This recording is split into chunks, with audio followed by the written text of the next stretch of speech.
বাংলাদেশ সেনাবাহিনী অবসরপ্রাপ্ত কর্মকর্তা মেজর সিনহা মোহাম্মদ রাশেদ খান, যার নাম উচ্চারণ করলেই ফিরে আসে 2020 সালের সেই আলোচিত ঘটনা। 31 জুলাই কক্সবাজারের টেকনাফে পুলিশের গুলিতে নিহত হন তিনি। মুহূর্তে এই ঘটনাটি সারা দেশে তোলপাড় করে তোলে। পরবর্তী তদন্ত ও বিচার প্রতিক্রিয়ায় উঠে আসে একের পর এক চাঞ্চল্যকর তথ্য, যা দীর্ঘদিন জনমনে আলোচনায় কেন্দ্রবিন্দুতে ছিল। এবার সেই বাস্তব ঘটনার প্রেক্ষাপটে নির্মিত হতে যাচ্ছে একটি পূর্ণদৈর্ঘ্যের চলচ্চিত্র সিনেমা।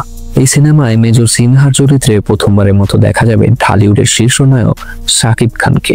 দীর্ঘ 26 বছরের ক্যারিয়ারে এটি হবে তার প্রথম সেনাবাহিনী চরিত্রে অভিনয় এবং ইউনিফর্ম পরা উপস্থিতি, যা শাকিব ভক্তদের জন্য বিশেষ আকর্ষণ হয়ে উঠবে। সিনেমার নাম এখনো চূড়ান্ত হয়নি, তবে জানা গেছে এর পরিচালনা করবেন বিজ্ঞাপন নির্মাতা সাকিব ফাহাদ। এটি হবে তার প্রথম পূর্ণদৈর্ঘ্য চলচ্চিত্র, আর তাই প্রজেক্ট ঘিরে চলছে ব্যাপক প্রস্তুতি। 2025 সালের সেপ্টেম্বর থেকে শুরু হবে এর শুটিং। পরিচালক গণমাধ্যমকে জানিয়েছে, সিনেমাটি সত্য ঘটনা অবলম্বনে নির্মিত হলেও গল্পে কিছুটা সংযোজন ও সংক্ষেপ থাকবে, যাতে সিনেমাটি গতি ও নাটকীয়তা বজায় থাকে। দেশপ্রেম, অ্যাকশন এবং মানবিক আবেগের সমন্বয়ে এটি হবে এক শক্তিশালী কাহিনীর চলচ্চিত্র।